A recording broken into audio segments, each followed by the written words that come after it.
Hello everyone, আমার YouTube চ্যানেলে তোমাদের সবাইকে স্বাগত জানাই। আশা করি তোমরা সবাই সুস্থ আছো, ভালো আছো। আজকে তোমাদের সাথে ক্লাস 9-এর তোমাদের বাংলার কাজী নজরুল ইসলামের লেখা ভাঙার গান কবিতাটা নিয়ে আলোচনা করব। তো ভিডিওটাকে কেউ স্কিপ না করে দেখতে থাকো। কাজী নজরুল ইসলাম জন্মগ্রহণ করেছিলেন বর্ধমান জেলার চুলুরিয়া গ্রামে 1899 খ্রিস্টাব্দের 24শে মে। তার বাবার নাম কাজী ফকির আহমেদ, মায়ের নাম জায়দা খাতুন। তিনি খুব অল্প বয়সেই, মানে কবির যখন 8 বছর বয়স, তখন তিনি তার বাবাকে হারান। সেই জন্য ছোটবেলা থেকেই তাকে কিন্তু কঠোর দারিদ্র্যের মুখোমুখি হতে হয়েছে, তাকে অনেক কষ্ট করতে হয়েছে। থেকেই নজরুল সাধু সন্ন্যাসী, বায়ু, দরবেশদের সঙ্গ কিন্তু পছন্দ করতেন। তার যখন মাত্র 11 বছর বয়স, তিনি তখন লেটোর দলের জন্য গান কাহিনী রচনা করে অর্থ উপার্জন করেছেন। নিজের লেখা গানে সুরও দিতেন তিনি। একসময় আসানসোলে একটা রুটির দোকানে মাসিক 5 টাকা বেতনেও তিনি কিন্তু কাজ করেছিলেন। তিনি কিন্তু শুধু কবি হিসেবে নয়, তিনি গায়ক, গীতিকার, সুরকার হিসাবেও কিন্তু সুপরিচিত হয়ে ওঠেন। তার রচিত গানের সংখ্যা ছিল প্রায় 3000। 1919 খ্রিস্টাব্দে বঙ্গীয় মুসলমান সাহিত্য পত্রিকায় তার প্রথম কবিতা মুক্তি প্রকাশিত হয়। আর ওই বছরেই সওগাত পত্রিকায় প্রকাশিত হয় তার প্রথম গল্প বাউন্ডুলের আত্মকাহিনী। তিনি তার লেখালেখির ক্ষেত্রে আরও মনোযোগী হয়ে পড়েন। 1920 খ্রিস্টাব্দে নজরুল সেনাবাহিনী ছেড়ে কলকাতায় চলে আসেন। 1921 খ্রিস্টাব্দে মুসলিম ভারত পত্রিকায় প্রকাশিত হয় তার বিদ্রোহী কবিতা। এই কবিতা প্রকাশের সঙ্গে সঙ্গে তিনি একটা বৃহত্তর পাঠক সমাজে কিন্তু পরিচিতি লাভ করেন। তার উল্লেখযোগ্য কাব্যগ্রন্থগুলোর মধ্যে হলো অগ্নিবীণা, দোলনচাপা, ভাঙার গান, সাম্যবাদী, সর্বহারা, ফণিমনসা, সন্ধ্যা ইত্যাদি। ভারত সরকার কাজী নজরুল ইসলামকে 1960 খ্রিস্টাব্দে পদ্মভূষণ উপাধিতে ভূষিত করেন। 1975 খ্রিস্টাব্দে বাংলাদেশ সরকার তাকে জাতীয় কবির মর্যাদা দেন। 1976 খ্রিস্টাব্দে 29শে আগস্ট ঢাকায় কবির জীবনাবসান ঘটে। তাকে সেখানেই কিন্তু সমাধিস্থ করা হয়। আমাদের আলোচ্য কবিতা হচ্ছে ভাঙার গান। ভাঙার গান কাব্যগদ্যের প্রথম রচনাটির নামই ভাঙার গান। গ্রন্থটি প্রথম প্রকাশিত হয় 1924 খ্রিস্টাব্দের আগস্ট মাসে। দেশকে স্বাধীন করার জন্য যারা পণ করেছেন তাদের কারাগারে বন্দী করেছেন ইংরেজ সরকার। কবি দেশের তরুণদের কারাগারের লোহার দরজা ভেঙে নিশ্চিহ্ন করে দিতে বলেছেন। তরুণ দেশপ্রেমীদের কবি শিবের সঙ্গে তুলনা করে ধ্বংসের ঘোষণাকারী শিঙা বাজাতে বলেছেন। এগুলো আমরা সবই পাব। কবি, তোমরা জানো, তিনি এখানে তুলে ধরেছেন যে কেউ মালিক, কেউ রাজা নয়, আমরা সবাই সমান, সবাই স্বাধীন। এই মনোভাব নিয়েই তিনি কিন্তু একটা স্বাধীনতা ঘোষণার ডাক দিয়েছেন। সত্য, তিনি সত্যকে বলেছেন মুক্ত ও স্বাধীন। কবি দেশের তরুণদের এই বলে উৎসাহ দিয়েছেন যে তারা যেন খ্যাপা ভোলানাথের মতো প্রলয় দোলা দিয়ে হ্যাঁচকা টানে কারাগারগুলোকে ভেঙে দেয়। দেখো বলেছে, কারারই লৌহ কপাট ভেঙে ফেল করড়ে লোপাট, রক্ত জমাট শিকল পূজার পাষাণ বেদী। অত্যাচারী যে ইংরেজ শাসক ভারতকে কি করেছিল, তাদের শক্তির বাঁধনে বেঁধে রেখেছিল, সেখান থেকে মুক্তি দেওয়ার জন্য কবি কি করেছিল, এই যে তরুণ যে বিপ্লবী, তাদের যে শক্তি, সেটাকে তিনি কিন্তু আহ্বান জানিয়েছিলেন। অত্যাচারী যে ইংরেজ শাসক দেশপ্রেমী স্বাধীনতা সংগ্রামীদের যে কারাগারে আটকে রেখেছে বা তাদেরকে রাখতে চায়, সেই সমস্ত কারাগারের লৌহ যে কপাট ভেঙে ফেলার তিনি আহ্বান জানিয়েছেন। লৌহ কপাট মানে লোহার তৈরি যে দরজা। স্বাধীনতা সংগ্রামী ভারতীয়দের কারাগারে বন্দি করে রাখতে কিন্তু অনেক চেষ্টা করেছিল। এইভাবে তারা কি করেছিল, তারা কিন্তু মানে দমিয়ে রাখতে চেয়েছিল, দমন করতে চেয়েছিল এই যে আমাদের যে স্বাধীনতা সংগ্রামকে। ইংরেজদের অত্যাচারে বিপ্লবীদের অনেক রক্ত ঝরেছে, কারাগারে লেগেছে সেই রক্ত। আর বিপ্লবীদের রক্ত লেগে থাকা সেই কারাগারই কবির কাছে হয়েছে দেশমাতার পূজার পাষাণ বেদী, যাতে শহীদদের রক্ত জমাট হয়ে আছে। যার জন্য দেখো এখানে বলেছে রক্ত জমাট শিকল পূজার পাষাণ বেদী। লোপাট, লোপাট মানে ধ্বংস জমাট হয়ে আছে, মানে দৃঢ় ঘনীভূত হয়ে আছে। ইংরেজ শাসকদের দ্বারা যে শৃঙ্খলিত করে রাখার তাদের যে বাসনা, সেটাকেই বলা হয়েছে এখানে শিকল পুজো। পাষাণ, পাষাণ মানে আমরা জানি পাথর, আর বেদী আমরা জানি যে যে পুজোর যে দেখবে পুজো বা মানে পুজোর জন্য যে উঁচু মতো জায়গা যে বেদী আমরা বলি না, সেটাই বলা হয়েছে। ওরে ও তরু নিশান বাজাতোর প্রলয় বিষাণ, ধ্বংস নিশান উরুক প্রাচীর প্রাচীর ভেদী। দেখো, ঈশান শব্দের অর্থ হচ্ছে শিব। অন্যদিকে আমরা জানি ঈশান হলো উত্তর পূর্ব দিক, যে আমাদের 10টা দিক আছে তার মধ্যে একটা। এখানে কিন্তু তরুণ ঈশান বলতে দেশের নবীন বিপ্লবীদের বোঝানো হয়েছে। কবি ভারত মাতার যে বীর সন্তান স্বাধীনতা সংগ্রামীদের কিন্তু বুঝিয়েছে। বাজাতোর প্রলয় বিষাণ, ইংরেজদের কারাগারে স্বদেশের মুক্তিযোদ্ধারা বন্দী থাকায় সেই সব কারাগার ভেঙে ফেলার জন্যই কিন্তু কবি প্রলয় বিষাণ বাজাতে বলেছেন। প্রলয় আমরা জানি ধ্বংস, আর বিষাণ হচ্ছে শিঙা যেটাকে বলে, মানে যুদ্ধের এক রকমের বাদ্যযন্ত্র বিশেষ। এই যে আমাদের পরাধীন ভারতবর্ষ ইংরেজদের কাছে প্রচুর অত্যাচারিত হচ্ছিল, তখন মানে পরাধীন ছিল। তাই স্বাধীনতার স্বপ্ন দেখা তরুণরা দেশকে স্বাধীন করার জন্য ব্রত নিয়েছিলেন। আর বিপ্লবী যে তরুণদের কারাগারে বন্দি করেছে অত্যাচারী শাসক। কবির মতে কারাগারের লৌহ কপাট ভাঙতে ইংরেজদের অধীনতা অস্বীকার করতে হবে। তারা যে অধীন করে রেখেছে, তারা যে বন্দি করে রেখেছে, সেটাকে অস্বীকার করতে হবে। সেজন্যই ধ্বংস নিশান ওড়াতে হবে। আর তাহলেই কিন্তু সত্য, মানবতা, স্বাধীনতা প্রতিষ্ঠা করা যাবে। তাই কবি কি বলেছে, ধ্বংসের নিশান ওড়াতে এত তিনি উৎসাহ দিয়েছেন। আমরা জানি যে নিশান মানে কি, পতাকা। গাজনের বাজনা বাজা, কে মালিক কে সে রাজা, কে দেয় সাজা মুক্ত স্বাধীন সত্য কেড়ে। এখানে যে বলছে যে গাজনের বাজনা কি, চৈত্রের শেষে শিবের গাজন উৎসবের সময় যে ঢাক, ঢোল, কাসর, বাঁশি ইত্যাদি একসাথে যে মিলিত যে বাজনা, সেটাই হচ্ছে কিন্তু গাজনের বাজনা। বাংলা দেখবে বছরের শেষ মাসের শেষ দিনে, মানে চৈত্র সংক্রান্তিতে শিবের পূজাকে কেন্দ্র করে কিন্তু এই গাজন উৎসব হয়। একে অনেকে চড়ক পূজাও কিন্তু বলে। এই পার্বণ উপলক্ষে গ্রাম বাংলায় দেখবে অনেক জায়গায় কিন্তু মেলা বসে। গাজনের উৎসবে ঢাক, ঢোল, কাশি, বাঁশি ইত্যাদি দেখবে বাদ্যযন্ত্রগুলো যে বাজানো হয়, সেটা এই শিবকে বন্দনা করে কিন্তু মানে এই বাজনাগুলো বাজানো হয়। তো বলছে দেখো, কে মালিক কে সে রাজা, কে দেয় সাজা মুক্ত স্বাধীন সত্য কেড়ে। তাই তোমাদের আমি যখন প্রথমেই এটা শুরু করেছিলাম বলেছিলাম যে তিনি কিন্তু এখানে কিন্তু কবি বলেছে কে মালিক কে রাজা। তিনি সবাইকেই কিন্তু কি বলেছিলেন, তিনি সবাইকেই সমান বলেছিলেন, তাই তো? বোঝাতে চেয়েছিলেন যে কেউ মালিক কেউ রাজা না, আমরা সবাই সমান, সবাই স্বাধীন। এই মনোভাব নিয়ে গাজনের বাজনা বাজিয়ে স্বাধীনতা ঘোষণার ডাক দিয়েছিলেন কবি। তিনি সত্যকে কিন্তু মুক্ত ও স্বাধীন বলেছিলেন। তিনি বলেছিলেন যে তাকে কিন্তু কেউ শাস্তি দিতে পারবে না। কে দেয় সাজা মুক্ত স্বাধীন সত্য কেড়ে। দেখো, যা মানবতার পক্ষে সেটাই সত্য। মুক্ত তোমাদের বললাম যে সত্য কিন্তু সবসময় কিন্তু স্বাধীন।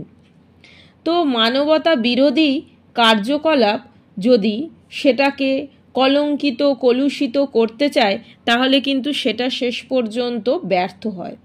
সত্যকে জগতের কোনো কারাগারে বন্দি করা যায় না। সেই সত্য মন্ত্রে দীক্ষিত দেশের স্বাধীনতার স্বপ্ন দেখা তরুণদের ইংরেজ শাসক কারাগারে বন্দি রাখতে কিন্তু পারবে না। বিপ্লবী বীরদের ফাঁসির দড়িতে ঝোলাতেও পারবে না। কোনো ব্যক্তিকে ফাঁসি দেওয়া যায় বা সাজা দেওয়া যায়, কিন্তু তার যে সত্য আদর্শ, সেটাকে তো এইভাবে ফাঁসি বা সাজা দেওয়া যায় না। সেটা কিন্তু সমস্ত শাস্তির কিন্তু ঊর্ধ্বে। সেই জন্যই দেখো এখানে বলেছে, হা হা হা পায় যে হাসি, ভগবান পড়বে ফাঁসি, সর্বনাশী শিখায় এহেন তথ্য কেড়ে। বলছে ভগবান তো যিনি মৃত্যুকেই জয় করেছেন, তাকে ফাঁসির দড়ি কি পড়ানো যায়? তাকে তো ফাঁসির দড়ি পড়ানো যায় না, তাকে শেষ করা যায় না। তার শেষ নেই। তরুণ বিপ্লবীরা দেশের ভগবান, তারা মৃত্যুহীন। ফাঁসির মঞ্চে তারা কি করছে? তারা জীবনের জয়গান গাইতে পারে। ফাঁসিতে তাদের প্রাণ স্তব্ধ হয়ে যেতে পারে, কিন্তু তাদের যে সত্যের প্রতি যে আদর্শ, যে মানবতা, সেই মানবতা আদর্শ, সেই স্বাধীনতার যে স্বপ্ন, সেটার কিন্তু মৃত্যু নেই। কারারুদ্ধ করে ফাঁসি দিয়ে স্বাধীনতা সংগ্রামকে স্তব্ধ যে করা যায়, ইংরেজরা যদি এটা মনে করে থাকে, তাহলে তাদের এই রকম ধারণাটা কিন্তু ভুল, সেটা কিন্তু সত্য নয়, সেটা অসত্য। কবি কিন্তু এখানে এটাই বোঝাতে চেয়েছেন। এবার দেখো কি বলছে, ওরে ও পাগলা ভোলা, দে রে প্রলয় দোলা, গারদগুলো জোরসে ধরে হ্যাঁচকা টানে। তো এখানে দেখো পাগলা ভোলা, পাগলা ভোলা কথাটির আক্ষরিক অর্থ আমরা জানি। পাগলা ভোলা কাকে বলা হয়? মহাদেবকে। কিন্তু এখানে কাদেরকে বলা হয়েছে? এই যে বিপ্লবী তরুণ, যারা স্বাধীনতার স্বপ্নে সবসময় চঞ্চল হয়ে আছে, সেই তরুণদের কথা কিন্তু এখানে বলা হয়েছে। দেখো, এই যে স্পর্ধা, সাহসের কারণে দেশের যে তরুণ আছে, তাদেরকে কবি পাগলা ভোলা বলেছেন। কেন? শিব তার প্রলয় রূপে যেরকমভাবে অশুভ যে শক্তি আছে, অশুভ শক্তিকে ধ্বংস করে, কবি সেই রকমও, কবি কিন্তু সেইভাবে তিনি আশা করেন যে দেশপ্রেমিক তরুণরা ঠিক সেভাবেই শক্তি ও সাহসের উন্মত্ত প্রকাশে কারাগারের যে গারদগুলো আছে, সেগুলোকে হ্যাঁচকা টান দেবে। আমরা প্রথমেও পড়েছি ওই লৌহ কপাট ভেঙে কররে লোপাট, তো লৌহ কপাট ভেঙে ফেলবে, এটাই কিন্তু তিনি এখানে বোঝাতে চেয়েছেন। তারপরে মারহাক হৈদরি হাঁক, কাঁধে নে দুন্দুবি ঢাক, ডাক ওরে ডাক মৃত্যুকে ডাক জীবন পানে। তাই কবি দেশের যে তরুণ প্রাণ আছে, তাদের সাম্রাজ্যবাদীদের দুর্গে যে আঘাত হানার কথা বলেছেন। ইংরেজদের যে জেলখানার গারদগুলো আছে, সেগুলো তিনি কি বলেছেন? উপড়ে ফেলতে বলেছেন। কিন্তু দেশের জন্য চেষ্টা কখনোই রক্তপাতহীন হতে পারে না। আত্মদানের মধ্য দিয়েই হয়তো সাফল্য আসবে, কিন্তু মৃত্যু সেখানে আসলে দেখো জীবনকেই প্রতিষ্ঠা করবে। শহীদের আত্মদান স্বাধীনতার স্বপ্নকে সার্থক করে তুলবে। বলছে যে মার হাঁক হৈদরি হাঁক, কাঁধে নে দুন্দুবি ঢাক। তো হৈদরি হাঁক, এইখানে আমরা যে বলছি হৈদরি হাঁক, তো এই হৈদরি হাঁক কি? এটা দেখো, ভারতবর্ষের মুক্তি সংগ্রামে যে বিপ্লবীদের কবি বলেছেন যে প্রচণ্ড জোরে হাঁক পারতে, যাতে এই যে অত্যাচারী ইংরেজ শাসকদের হাড় হিম হয়ে যায়, তারা যেন ভয়ে আড়ষ্ট হয়ে যায়। যেমন হাঁক দিতেন ইসলামদের চতুর্থ খালিফা হজরত আলী, তেমনি বলিষ্ঠ হাঁকে কেঁপে উঠুক বিদেশি শাসকদের মন হৃদয়। হজরত মোহাম্মদের খুড়তুতো ভাই তথা জামাই ছিলেন হজরত আলী, সেই আলী বাজখাই হাঁককেই হৈদরি হাঁক বলা হয়। কবি কাজী নজরুল ইসলাম চেয়েছেন স্বদেশের স্বাধীনতা যুদ্ধে, মানবতার যুদ্ধে তরুণ দেশপ্রেমীদের কণ্ঠ থেকে যেন বের হোক এই রকমই হৈদরি হাঁক। আতঙ্কিত হোক ইংরেজরা, যারা এই বিপ্লবীদের শত্রুপক্ষ। দেখো, দুন্দুবি হলো এক জাতীয় বড় ঢাক, যা যুদ্ধের শুরুতে বাজানো হয়। এটা তোমরা অনেকেই দেখেছো, বেশ বড় এক রকমের দেখবে ঢাক। এটা তোমরা টিভিতেও অনেক সময় আমরা এগুলো দেখেছি। তো ইংরেজদের বিরুদ্ধে জোরদার লড়াই শুরু করার ডাক দিয়েছেন কবি। দেশের যে তরুণ শক্তি, যে যুব শক্তি, কবি বলেছেন যে যুদ্ধের দামামা কাঁধে তুলে নিতে, শাসকদের কারাগারে বন্দী দেশপ্রেমীদের মুক্ত করতে, কারাগারের লৌহ কপাট ভেঙে ফেলতে, পায়ের আঘাতে ভেঙে ফেলতে হবে বন্দিশালার তালা। দেশকে সমস্ত বন্ধন থেকে মুক্ত করতে শাসকদের বিরুদ্ধে সরাসরি সশস্ত্র যুদ্ধে অংশগ্রহণ করতে হবে। দুন্দুবির আওয়াজ এই বার্তায় ছড়িয়ে দিক সমগ্র দেশবাসীর হৃদয়ে। এমন কামনা থেকেই কবি তরুণ বীর বিপ্লবীদের দুন্দুবি ঢাক কাঁধে তুলে নিতে বলেছেন। নজরুল ইসলাম মৃত্যুকে জীবন পানে ডাক দিতে বলেছেন। মৃত্যু মানেই হচ্ছে পরাজয়, আর জীবন হলো জয়ের প্রতীক। অত্যাচারী ইংরেজ শাসকের কাছে হার মানবেন না দেশের স্বাধীনতা সংগ্রামীরা। শাসকদের যে দমন পীড়ন নীতিতে জেলবন্দি রয়েছেন বহু বিপ্লবী, তাদের ওপর চরম অত্যাচারের চিহ্নস্বরূপ জমাট রক্ত লেগে আছে পাষাণ বেদিতে, এটা আমরা প্রথমেই পড়েছি। এমনকি ফাঁসির মঞ্চে প্রাণ দিয়েছেন অনেক দেশপ্রেমী, কিন্তু তাদের মৃত্যুতে সত্য বা মানবতার মৃত্যু হয় না। এক একটি আত্মদান শত শত জীবনকে আহ্বান জানায়। এই তরুণ দেশপ্রেমীদের কবি বলেছেন মৃত্যু ভয়ে তারা যেন ভীত না হয়, জীবনের দিকে ডাক দিতে, অর্থাৎ মৃত্যু ভয় উপেক্ষা করে কোটি কোটি দেশবাসীর জীবনকে সুরক্ষিত করার ডাক দিয়েছেন কবি। দেহের দেখো, আমরা যখন জন্মেছি মৃত্যু আমাদের অনিবার্য, আমরা যখন জন্মেছি মানুষ মরণশীল, মৃত্যু তো আছেই, কিন্তু দেশের জন্য মৃত্যু বরণ করার মধ্যে থাকে একটা উজ্জীবনের মন্ত্র। যেসব বিপ্লবী ফাঁসির মঞ্চে জীবনের জয়গান গেয়েছেন তারা তাদের প্রাণের অবসানের মধ্য দিয়ে মৃত্যুকে জীবন পানে ডাক দিয়েছেন। কবির আশা স্বদেশের লক্ষ লক্ষ তরুণ প্রাণ সেই ডাকে সাড়া দিয়ে স্বাধীনতার লড়াইকে যেন জোরদার করে তোলে। দেশের স্বাধীনতার জন্য তারা যেন জীবন উৎসর্গ করে জীবন প্রাণে মৃত্যুকে যেন ডাক দেয়, সেটা যেন সম্ভব হয়ে ওঠে। নাচে ওই কাল বসখী কাটা বিকাল বসে কি দেরে দেখি ভীমকারার ওই ভিত্তি নারী। দেখো, কাল বৈশাখী হচ্ছে নৃত্যরত। কবি এখানে কি বলেছে যে বসে কালক্ষেপ না করে কবি এখানে ভীমকারার ভিত্তি নাড়িয়ে দিতে বলেছেন, ভিত্তি নাড়াতে বলেছেন। যত সব বন্দিশালায় আগুন জ্বালা ফেল উপাড়ি। কাজী নজরুল ইসলাম তার ভাঙার গান কবিতায় কারাগারের লৌহ কপাট ভেঙে ফেলতে বলেছেন। এটা আমি একবারে তোমাদের একটু ভালো করে বুঝিয়ে দিই। কিংবা বন্দিশালায় আগুন জ্বালাতে বলেছেন কেন? কারণটা কি ছিল? স্বাধীনতা সংগ্রামীদের রক্ত লাল হয়ে আছে। স্বাধীনতার স্বপ্নকে কারাগারের প্রাচীরের আড়ালে সাম্রাজ্যবাদী শাসকরা হত্যা করেছে। অজস্র বিপ্লবীর ওপর নির্মম অত্যাচারের সাক্ষী এই কারাগারগুলো। এই বন্দিশালার আগুন জ্বালানোর মধ্য দিয়ে সাম্রাজ্যবাদী ইংরেজদের প্রতিবাদ ও প্রত্যাঘাত করা সম্ভব হবে। এখানে কবি নিজস্ব বিপ্লবী চেতনার প্রকাশ কিন্তু ঘটিয়েছেন। স্বাধীনতার স্বপ্নকে পূরণ করতে গেলে প্রত্যাঘাতই একমাত্র পথ। বিদ্রোহের আগুনে লেখা এই কবিতায় কবি সেই কথাই কিন্তু বলেছেন, যার জন্য দেখবে আমরা এখানে পেয়েছি যে রক্ত জমাট, তিনি যে এই কারাগারের ভিতরে অত্যাচারের যে প্রতীক, যে রক্ত জমাট শিকল পূজার পাষাণ বেদিকে উপড়ে ফেলতে হবে, এটা প্রলয় বিষাণ বাজিয়ে ধ্বংসের পতাকা ওড়াতে হবে। গাজনের বাজনায় হবে সেই বিপ্লবের অভিষেক। প্রমাণ করে দিতে হবে মুক্ত স্বাধীন যে সত্য সেটাকে, যাকে কেউ সাজা দিতে পারবে না। এখানে কবি বোঝাতে চেয়েছেন স্বাধীনতার আদর্শ হচ্ছে চিরজীবী। মৃত্যুর মধ্য দিয়ে আসলে জীবনের জয়গান বেজে ওঠে। কারাগারের ভিত্তি নাড়িয়ে আগুন জ্বালানো আসলে কবির ভাবনায় অত্যাচারের প্রতীককে নিশ্চিহ্ন করে দিয়ে স্বাধীনতার সত্যকে প্রতিষ্ঠা করতে হবে। কবি কিন্তু এখানে এই কবিতায় একটা যুগ চেতনা ও স্বদেশ ভাবনা কিন্তু তিনি এখানে ফুটিয়ে তুলেছেন। তিনি কিন্তু এখানে অত্যাচারের বিরুদ্ধে আহ্বান জানিয়েছেন, স্বদেশ তীর আহ্বান জানিয়েছেন।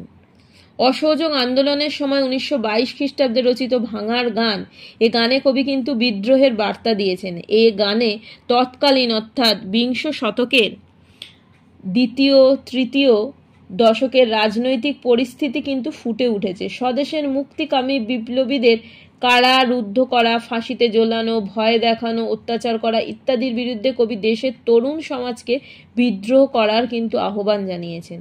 অত্যাচারী ইংরেজ শাসকদের কারাগারের লৌহ কপাট ভেঙে ফেলতে কিন্তু তিনি তরুণদের ডাক দিয়েছেন। আমরা পুরোটা পড়লাম, আমাদের পড়া হয়ে গেল। এখানে আমরা দেখতে পেয়েছি যে বিপ্লবীদের বন্দি করে তাদের ফাঁসি দিয়ে ইংরেজ সরকার মুক্ত স্বাধীন সত্যকে অর্থাৎ দেশের স্বাধীনতার আকাঙ্ক্ষাকে রোধ করতে পারবে না। মানবতার জয় হবে। কবির এই বিদ্রোহ মনোভাব গভীর দেশপ্রেম ও মানবতাবোধের ওপর প্রতিষ্ঠিত। সমগ্র গানটিতে কিন্তু সেই বিদ্রোহী সুর কিন্তু ধ্বনিত হয়েছে, সেটা কিন্তু আমরা স্পষ্টই বুঝতে পারি। তো যাই হোক, আলোচনাটা কীরকম লাগলো অবশ্যই জানিও। ভালো লাগলে কমেন্ট করো, লাইক করো আর শেয়ার করো। Thanks for watching. সবাই খুব ভালো থেকো, সুস্থ থেকো, টাটা।